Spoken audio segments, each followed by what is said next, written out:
Bonjour tout le monde, mon nom est Robert Gauthier. J'ai eu un peu de difficulté ici, là. Bienvenue à la chaîne qui s'appelle Lumière sur la prophétie biblique.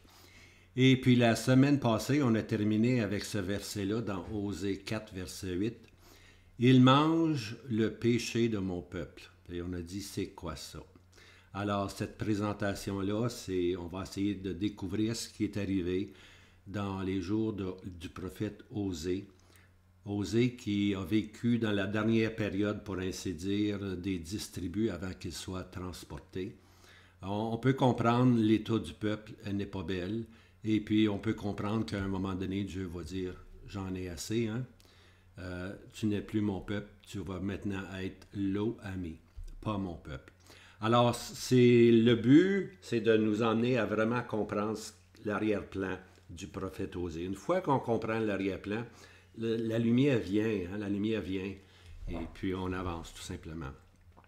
OK, alors on continue. Il y a un proverbe qui est le suivant, qui se disait au jour de Osée. Puis le proverbe était celui-ci, Osée 4, verset 9. Et comme le peuple, ainsi sera le sacrificateur.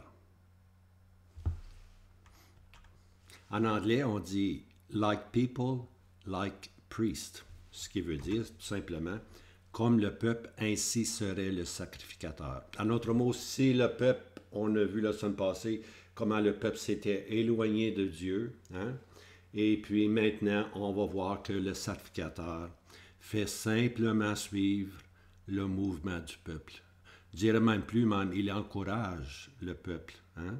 Il encourage le peuple à faire le mal, à pécher, pour ainsi dire. Alors, on va regarder la part du sacrificateur. Les enseignements, c'est dans le livre de Lévitique. C'est là qu'on... Le sacrificateur, lui, c'est lui qui représentait Dieu. C'est lui qui s'approchait de Dieu pour le peuple, pour ainsi dire. Alors, on dépendait beaucoup du sacrificateur, OK?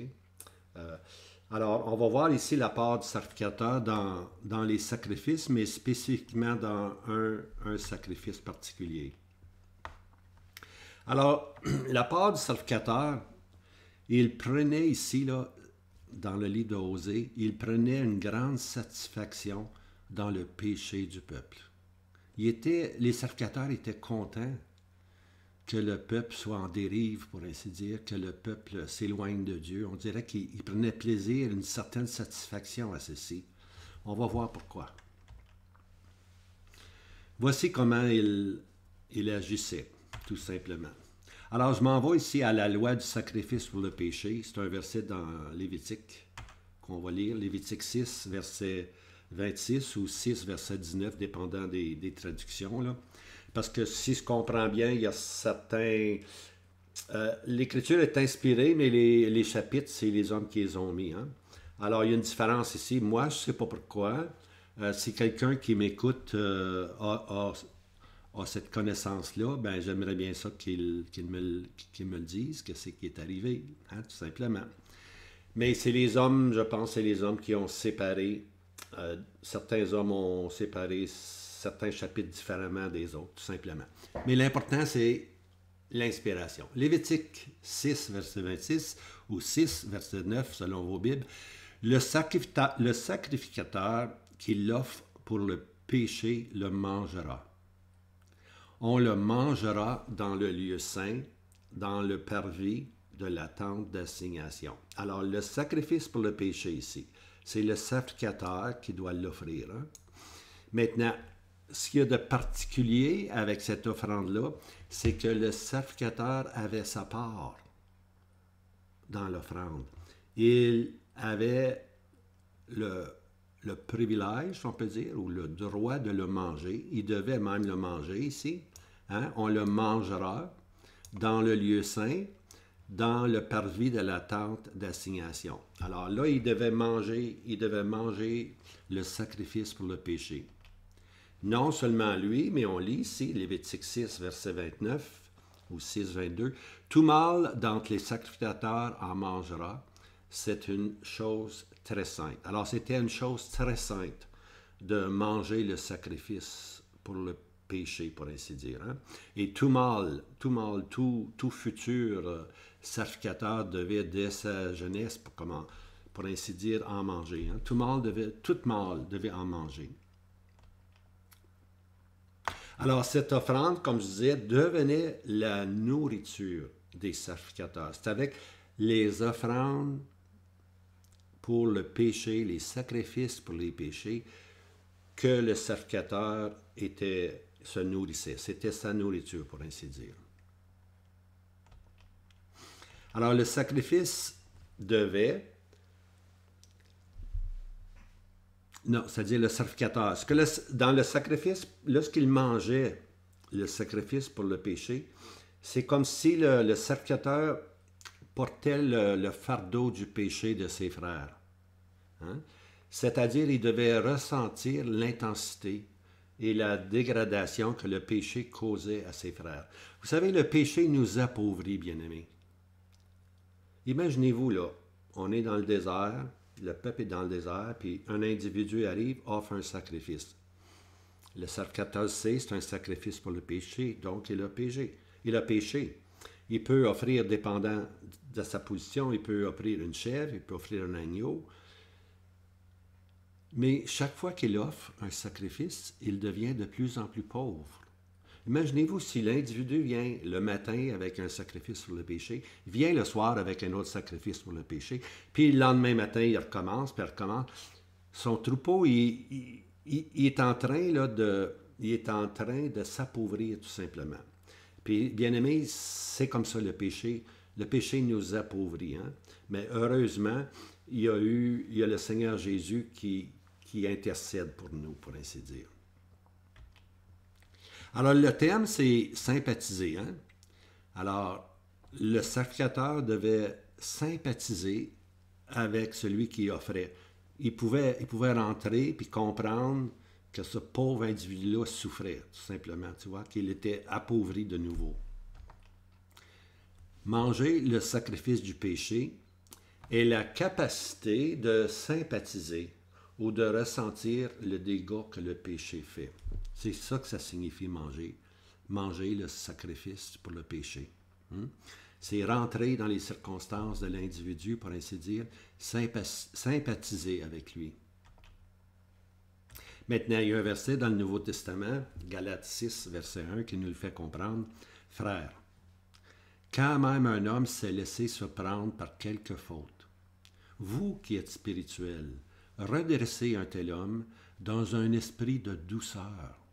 Prenez garde à toi, de peur que toi aussi tu ne sois tenté. » Alors, l'exhortation, c'est un frère qui est spirituel, qui voit que son frère a péché, se doit d'aller vers lui, hein, se doit d'aller vers cet individu-là, cet homme-là, dans un esprit de douceur. OK? Il ne s'en va pas là avec la verge, là. On appelle ça des Bible bangers. Hein? Hey, ding, dang, c'est ça que la Bible dit. Non, non. Avec un esprit de douceur. Pourquoi? Parce qu'il doit gagner son frère, pour ainsi dire. Hein? Il doit le sensibiliser au déshonneur que le péché fait à la personne du Seigneur Jésus. Prenez garde à toi-même, de peur que toi aussi tu ne sois tenté. Hein? Le frère qui est spirituel n'est pas à l'abri de tomber dans le même péché. Il peut absolument le lendemain tomber dans le même péché. Alors prenez garde à toi-même, de peur que tu ne sois tenté. Alors, c'est un esprit de douceur, non pas un esprit pharisien. Hein? Pharisiens, les propres justes qui sont propres justes. Les autres, c'était la façon qu'ils s'habillaient, puis la façon qu'ils parlaient, puis ils lavaient leurs mains, mais tout était pourri à l'intérieur. Non, non, ça prend un esprit de douceur, pas un esprit pharisien orgueilleux. Hein? Maintenant, j'ai une anecdote à conter. C'est deux frères qui... Le rassemblement il y a eu un frère qui est tombé, hein, qui s'est laissé surprendre par quelques fautes assez sérieuses. Et puis le rassemblement envoie deux frères vers cet individu-là. Et puis sur le long du parcours, les deux frères se parlent, et puis un frère, qui était plus aîné, pour ainsi dire, plus âgé, plus d'expérience, probablement plus spirituel aussi, dit à l'autre frère, il dit, toi, il dit, on s'en va visiter un tel, toi, est-ce que tu aurais fait ce que lui a fait? Et son frère qui l'accompagnait dit non. Il dit, moi, je n'aurais pas fait ça. Alors le frère aîné, il le regarde, puis il dit, laisse donc faire, je vais y aller tout seul.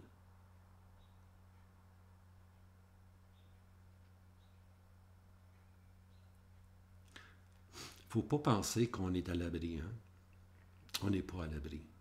Puis si on y va dans une pensée que nous, on n'aurait pas fait ce que lui a fait, on n'a pas besoin de ça. On n'a vraiment pas besoin de ça. Alors, Hébreux 4, verset 15. Car nous n'avons pas un souverain sacrificateur qui ne puisse sympathiser à nos infirmités, mais nous en avons un qui a été tenté en toutes choses comme nous, à part le péché. Alors nous, le souverain, les sacrificateurs ne sympathisaient pas avec le péché du peuple. Au contraire, ils s'enrichissaient. Ils s'enrichissaient. Plus les individus péchaient, plus ils s'enrichissaient, plus ils avaient de bouffe, pour ainsi dire. Hein? Alors, mais on a, nous, un souverain sacrificateur. Lui, il peut sympathiser avec nos infirmités. Vous remarquez bien ici, avec nos infirmités. Je vais le souligner, vous allez voir pourquoi. Il sympathise à nos faiblesses, à nos infirmités.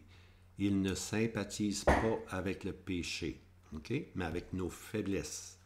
Hein?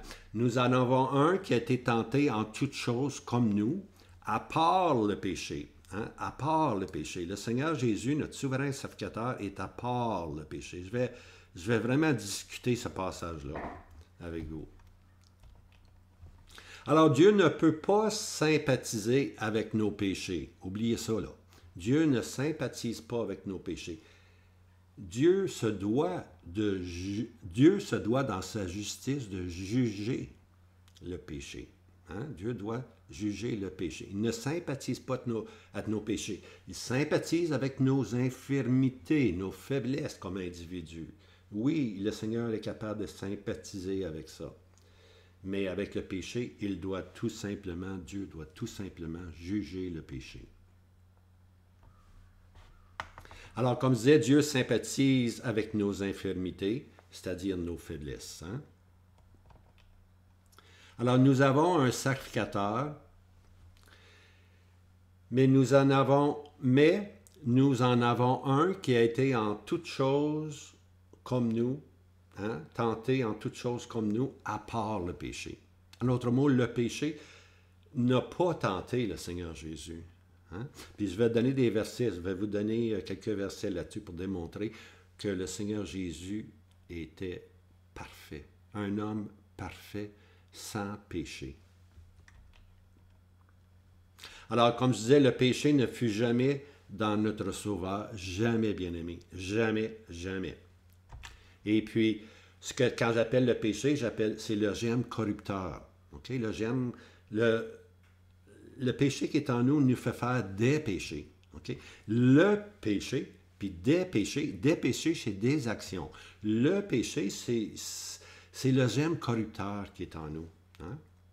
Alors, ce germe corrupteur-là n'a jamais été dans le Seigneur Jésus. On va voir pourquoi.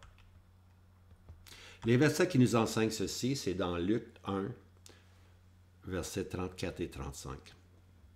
Et Marie dit à l'ange, « Comment ceci arrivera-t-il, puisque je ne connais pas d'homme? » Et l'ange répondant lui dit, « L'Esprit Saint viendra sur toi, et la puissance du Très-Haut te couvrira de son ombre.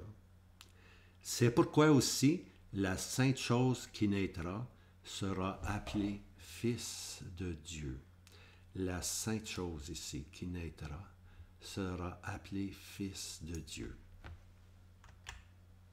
Alors, ce n'est pas la naissance du Seigneur Jésus qui est miraculeuse, parce que il était dans le sein de Marie pendant 9 mois. Alors, il n'y a rien de spectaculaire là-dessus. Là. C'est comme ça qu'un homme naît au monde. Il est dans le sein de sa mère. Hein? Et puis, il y a une formation qui se fait. Et puis, finalement, la naissance. Mais la naissance n'a rien de miraculeux dans la personne du Seigneur Jésus. C'est une naissance normale. Mais ce qui est spectaculaire, ou ce qui est miraculeux plutôt, c'est la conception. Hein? La conception. L'Esprit viendra sur toi et la puissance du Très-Haut te couvrira de son ombre. Et c'est pourquoi aussi la sainte chose qui naîtra sera appelée Fils de Dieu. Alors, ce qui est miraculeux, pour ainsi dire, c'est la conception ou l'incarnation du Seigneur Jésus. C'est-à-dire que l'incarnation, c'est Dieu devient un homme. C'est ça qui est miraculeux. C'est vraiment là, la conception ou l'incarnation. Dieu se fait homme. Hein? Dieu devient un homme. Emmanuel avec nous, Dieu avec nous. Et puis, alors l'important ici, là, c'est la sainte chose. Le Seigneur Jésus était la sainte chose. Il n'y avait pas en lui ce germe corrupteur. Il était sans péché. Okay?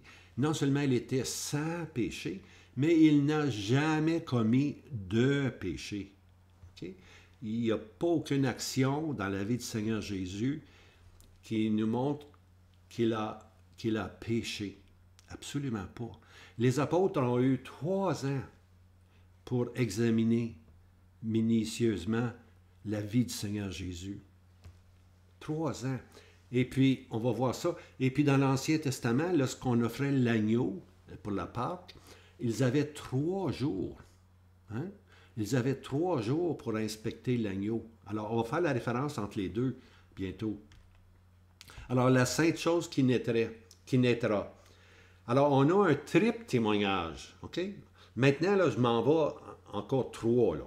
OK? Un triple témoignage sur la parole de 2 ou de 3. Toutes choses seront véridiques. Hein? Alors, ici, on va avoir un triple témoignage, pas de n'importe qui, là. On va avoir un triple témoignage de 3 apôtres. Puis 3 grands apôtres, là. Les apôtres sont tous grands, mais ceux-là, ils étaient particuliers. Alors, on va voir le triple témoignage apostolique de cette vérité, à part le péché. Le Seigneur Jésus était sans péché, à part le péché. Voici. L'Écriture dit « La corde triple ne seront pas vite ». C'est un proverbe, hein? Proverbe 4, verset 12. La corde triple, hein? C'est solide, c'est bien tissé ensemble, ça ne se casse pas facilement. Alors, on a nos 3 apôtres qui vont apparaître. Les voici. L'apôtre Paul.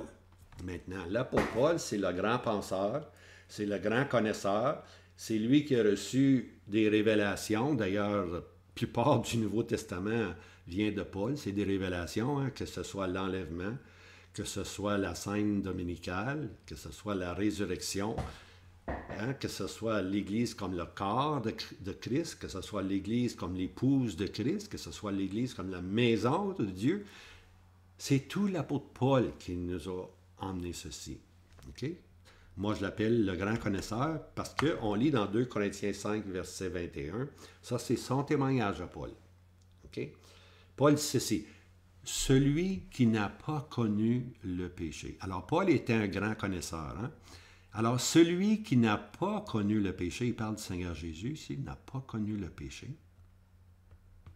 Il l'a fait pécher pour nous, afin que nous devinssions justice de Dieu en lui.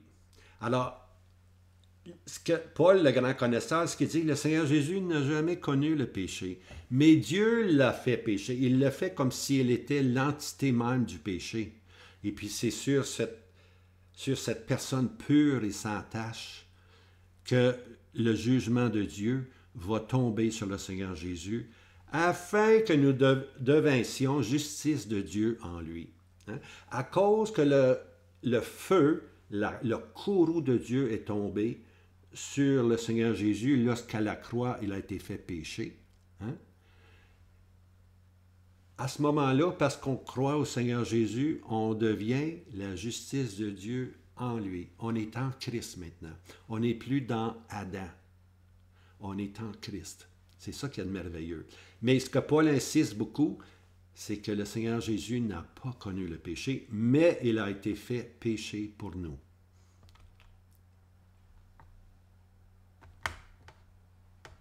Maintenant, il y a doctrinalement, là, il y a une grande différence entre le péché, la racine si vous voulez, le gène corrupteur, et les péchés qui sont les fruits ou les actions. Okay? Alors, les péchés, c'est toujours les actions. Le péché, c'est le gène corrupteur. Okay? C'est la racine même, pour ainsi dire.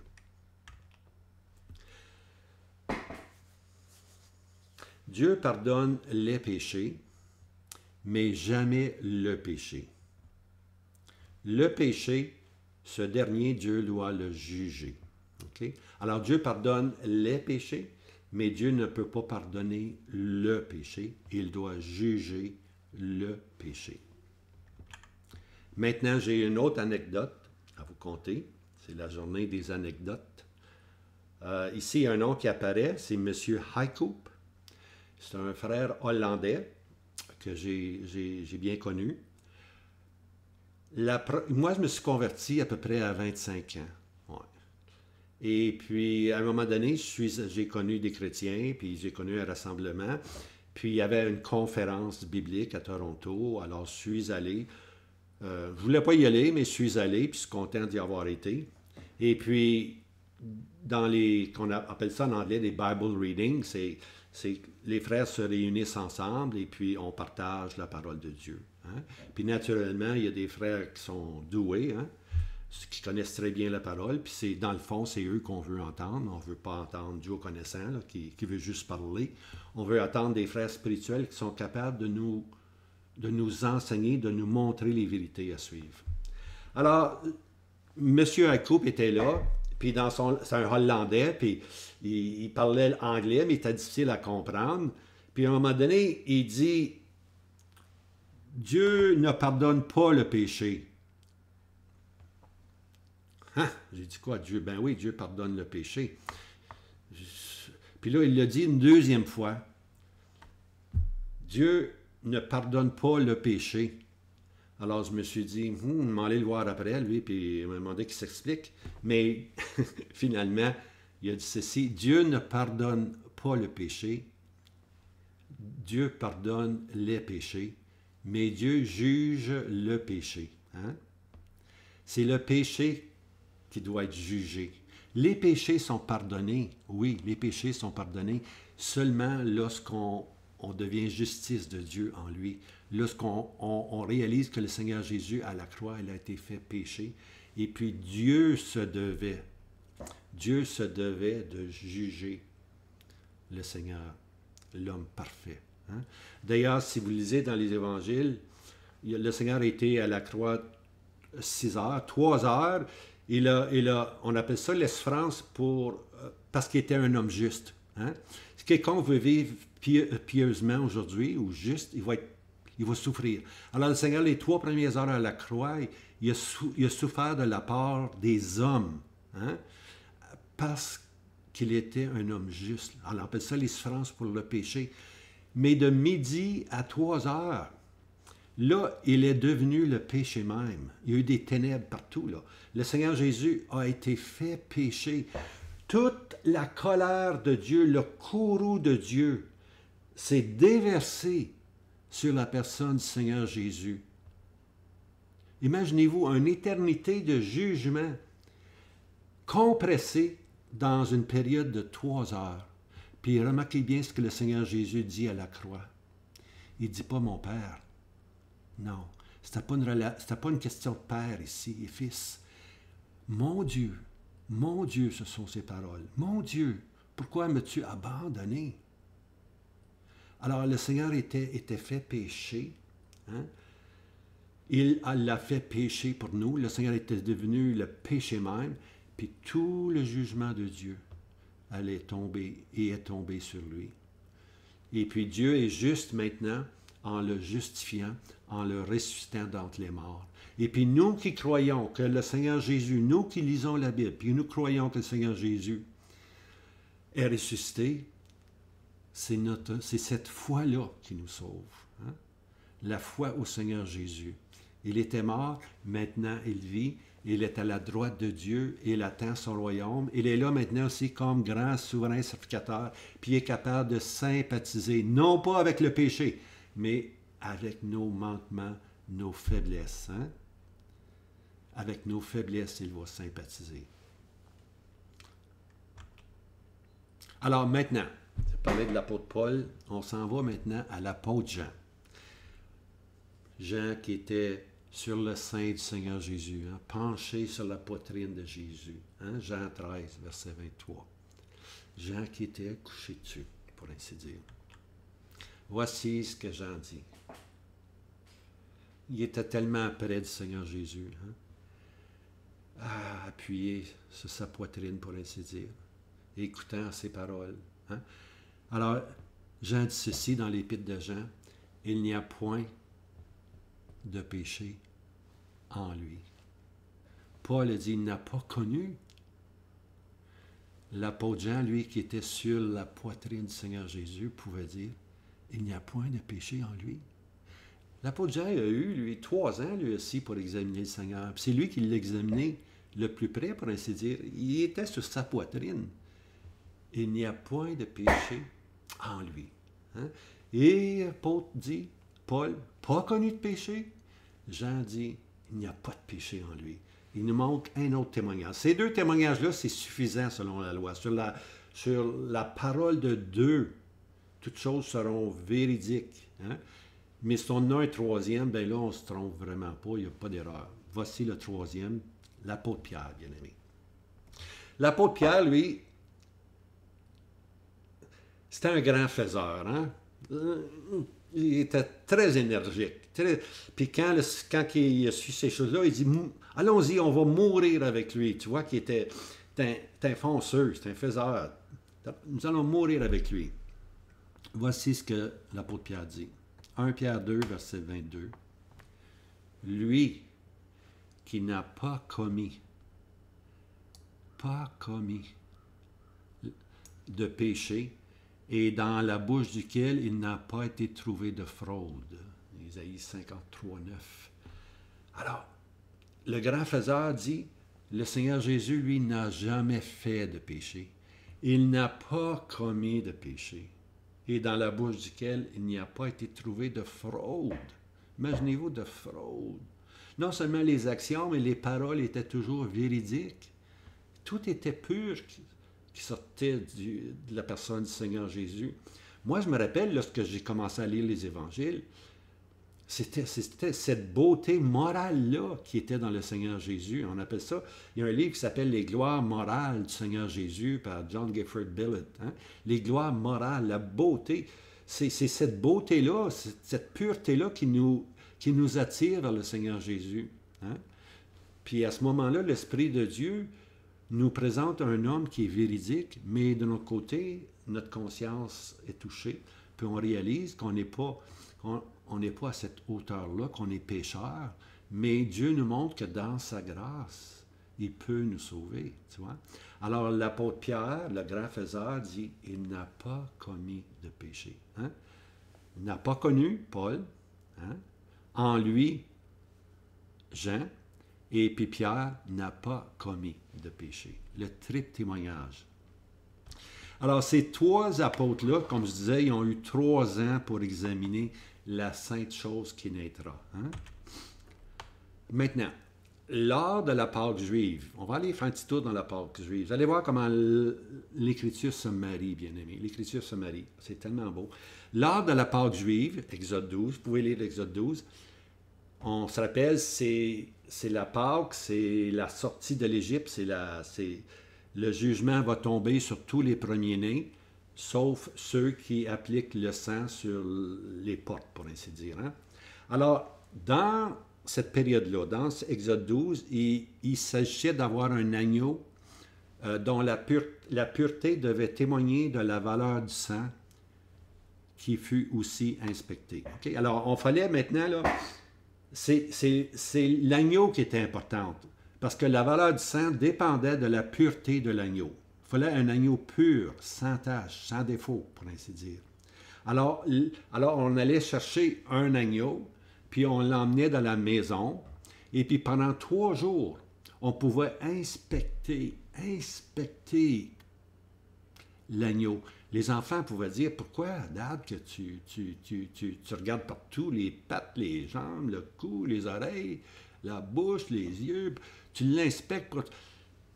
Le père va dire, parce que ça nous prend un agneau pur, un agneau pur, ça nous prend un agneau pur. Puis là, il dit à ses enfants, parce qu'il va nous falloir prendre de cet agneau-là, le sang de cet agneau-là, qui va verser sa vie, puis on va appuyer, on va mettre le sang sur le linteau des portes. Et puis l'ange vengeur ne viendra pas, ne touchera pas nos maisons.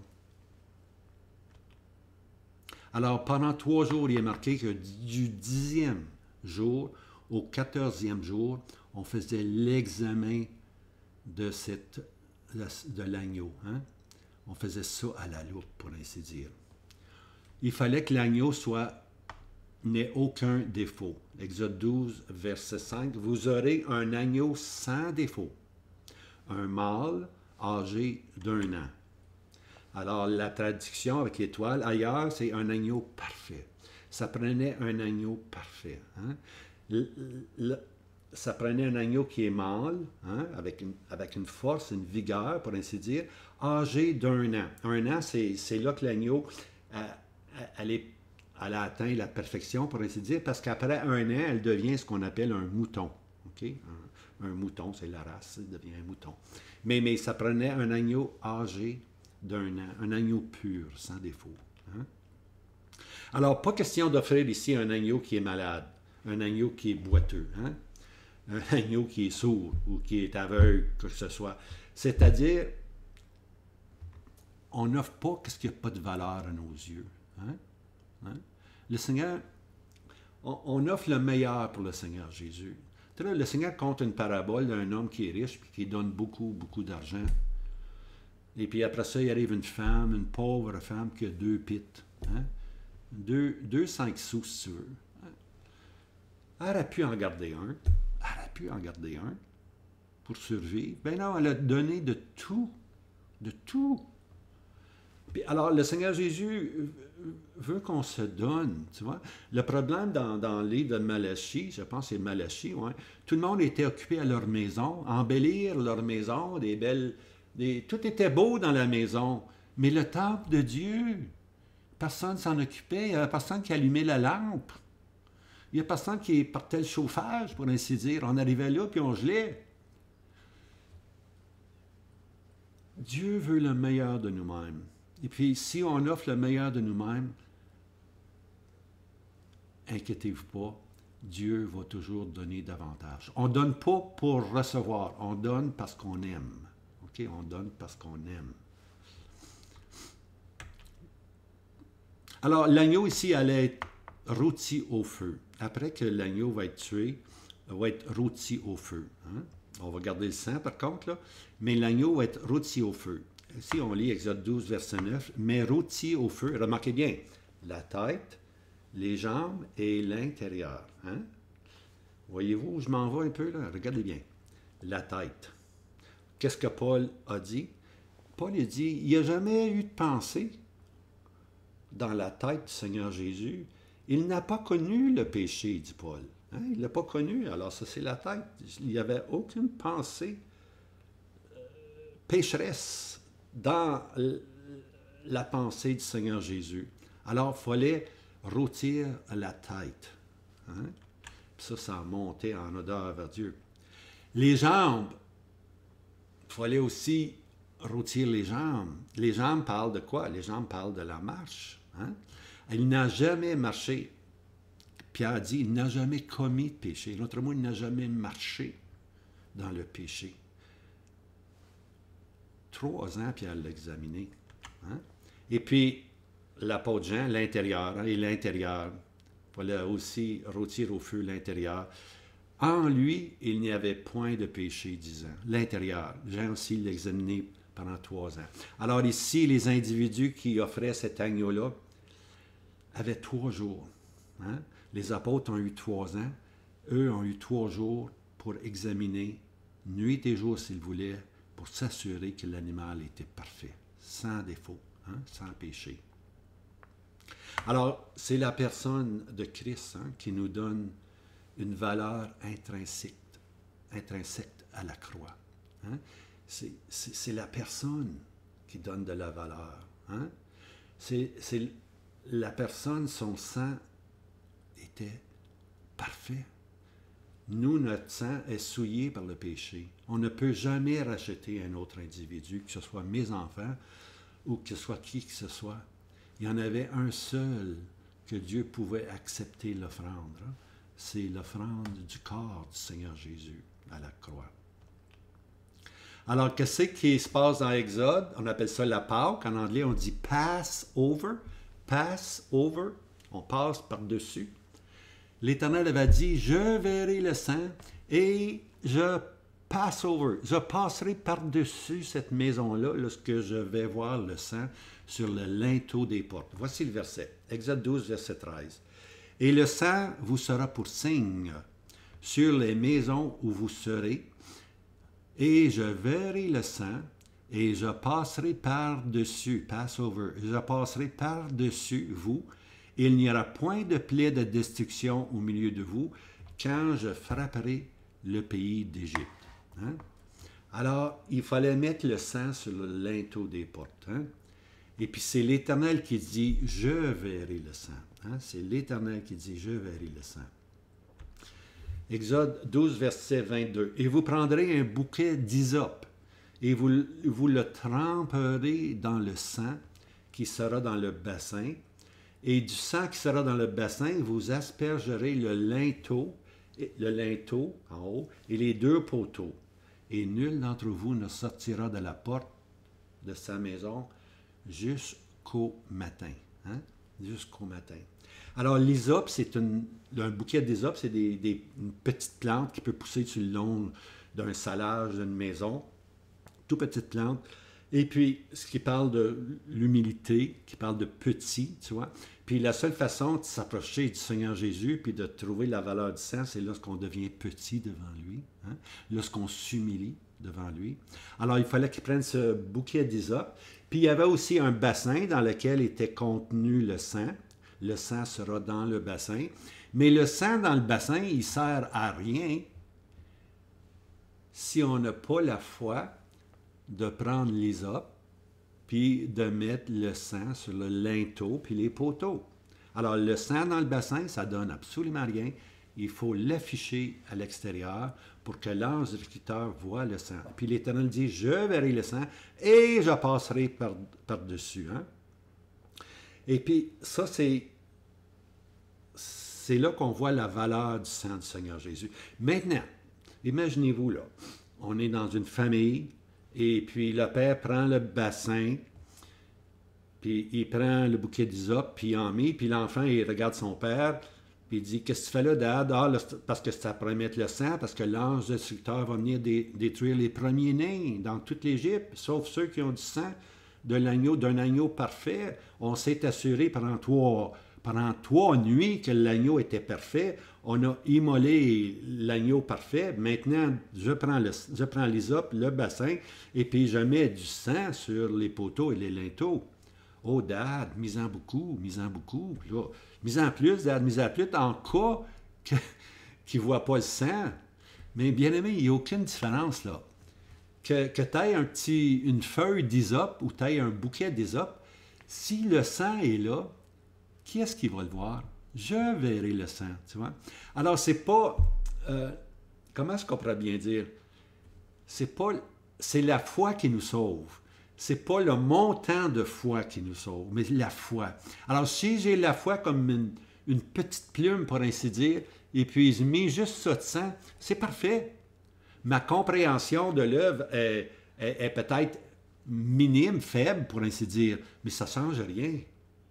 Ça ne change rien. je verrai le sang. Alors que tu en as mis beaucoup de sang, tu as une appréciation plus grande peut-être, ou tu en as mis juste un petit peu, ça ne change rien, le sang est là. Et je verrai le sang et je passerai. Hein? Et vous ne sortirez pas de la porte de sa maison jusqu'au matin. L'efficacité, bien-aimés, l'efficacité du sang, elle est là jusqu'au matin. Jusqu'au matin où le Seigneur Jésus va venir nous chercher. Hein? Nous attendons des cieux Jésus qui nous délivre de la colère qui vient. On ne peut pas perdre le salut. Le sang a été mis à la porte. L'Éternel dit, je verrai le sang. Hein? Alors, on doit attendre le salut jusqu'au matin lorsque le Seigneur Jésus va venir nous chercher dans un instant, dans un clin d'œil, pour être avec lui, avec des corps glorifiés dans la gloire. Alors, c'est tellement beau. L'Exode est tellement beau. Alors, jusqu'au matin, ça veut dire que l'œuvre, elle est complète. Elle ne peut pas s'effriter. L'œuvre de la croix, l'efficacité de l'œuvre de la croix ne peut pas s'effriter dans une personne qui a cru au Seigneur Jésus. On appelle ça le salut éternel. Je vous donne la vie éternelle. C'est le Seigneur Jésus qui dit, mes brebis ne périront jamais, jamais. C'est une belle paix de savoir qu'une fois sauvé, toujours sauvé. C'est ça la réalité. Quand on a cru au Seigneur Jésus, le sang a été appliqué, pour ainsi dire. Et puis l'Éternel a vu le sang et je passerai. Hein? Je passerai. Alors, on retourne à Osée, la sacrificature au jour d'Osée. Vous allez voir. Alors, les sacrificateurs, là, au jour d'Osée, avaient complètement perdu la signification du sacrifice pour le péché. Hein? Au lieu de sympathiser avec le peuple, au lieu de réaliser que le peuple devenait de plus en plus pauvre, au contraire, eux en désiraient davantage. Hein? Regardez bien, le peuple était encouragé à pécher. Pourquoi ils étaient encouragés à pécher? Parce que leurs offrandes devenaient leur substance ou leur nourriture attitrée. Le sacrifice pour le péché appartenait au sacrificateur qui devait le manger dans le lieu saint, pour ainsi dire. Alors, ils avaient le droit, c'était leur droit, le prérequis, leur droit de manger tout ce qui était offert en sacrifice pour le péché. Alors, qu'est-ce que le peuple disait? Au lieu de sympathiser avec le pauvre individu, il encourageait le peuple à pécher. Pourquoi? Parce qu'ils vont avoir plus de bouffe, ils vont avoir plus de nourriture. Hein? Les sacrificateurs ont dû être très gras, là. Je veux dire, c'était pas des sacrificateurs chétifs, là. Ils mangeaient continuellement des steaks puis ils mangeaient de la bonne nourriture, ils prenaient toujours le meilleur. En plus de ça, il n'est pas question d'offrir un animal malade non plus. Là. Ah là, ils voulaient avoir les belles bêtes. Là. Alors ils s'enrichissaient, pour ainsi dire, ils s'enrichissaient. Hein? Ils encourageaient le peuple à pécher. Ça, c'est laid. Hein? Alors, vous en rappelez le proverbe, tel le peuple, tel les sacrificateurs. Ben, le peuple était fort éloigné, puis les sacrificateurs étaient encore plus éloignés, malheureusement.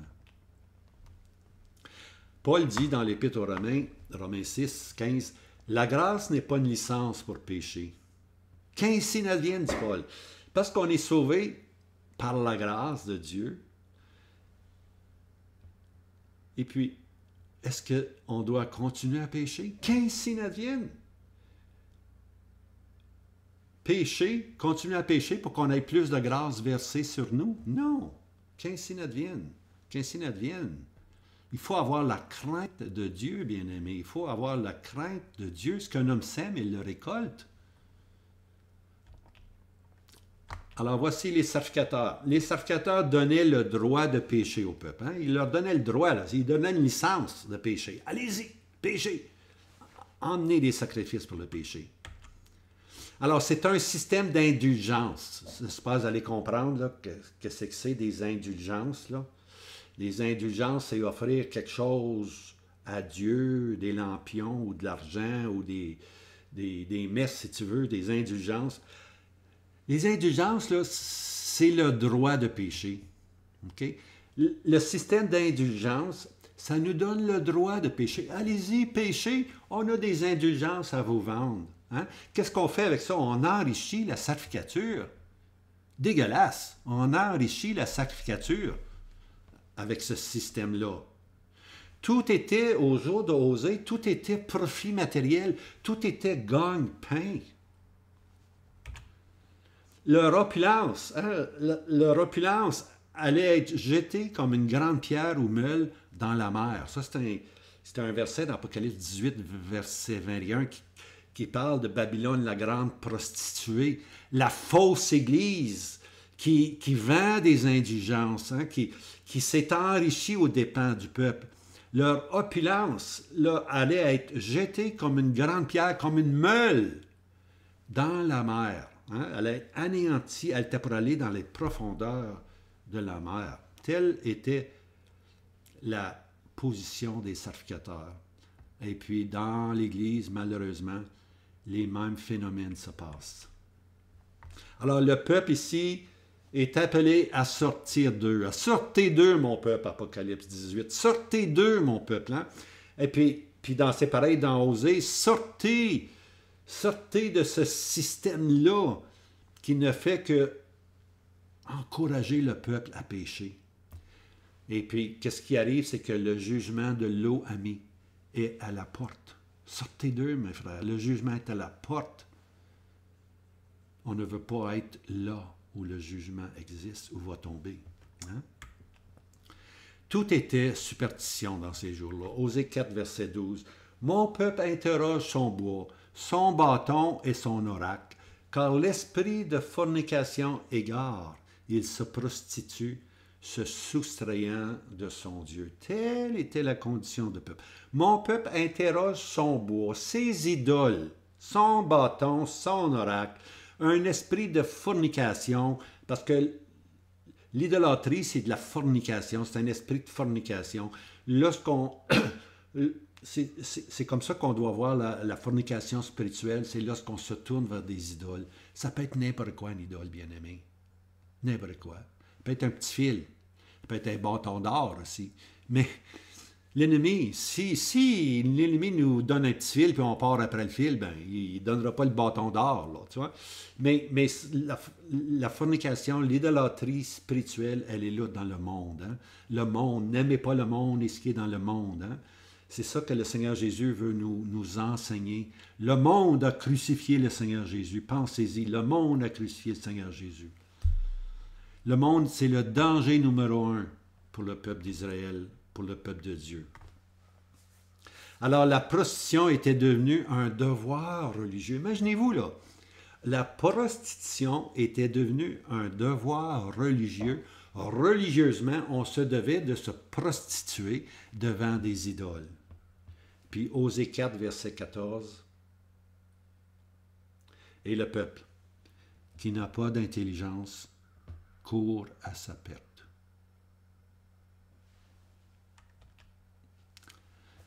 Je termine avec ça, bien-aimés. Mais la semaine prochaine, Dieu voulant, que Judas ne se rende pas coupable. Que Judas ne se rende pas coupable. Alors, je vous laisse avec ceci. Vous encourage à partager ces vidéos-là. Et puis, si vous l'avez aimé, thumbs up, comme on dit. Hein? Vous pouvez nous le dire, ça nous encourage toujours. Et puis, que le Seigneur Jésus nous garde. Puis qu'on puisse réaliser qu'il n'a pas connu en lui, il n'y avait aucun péché, mais Dieu l'a fait pécher pour nous, afin que nous devinssions justice de Dieu en lui. Hein? En lui. Alors, je vous laisse avec ceci. Hein? Maranatha.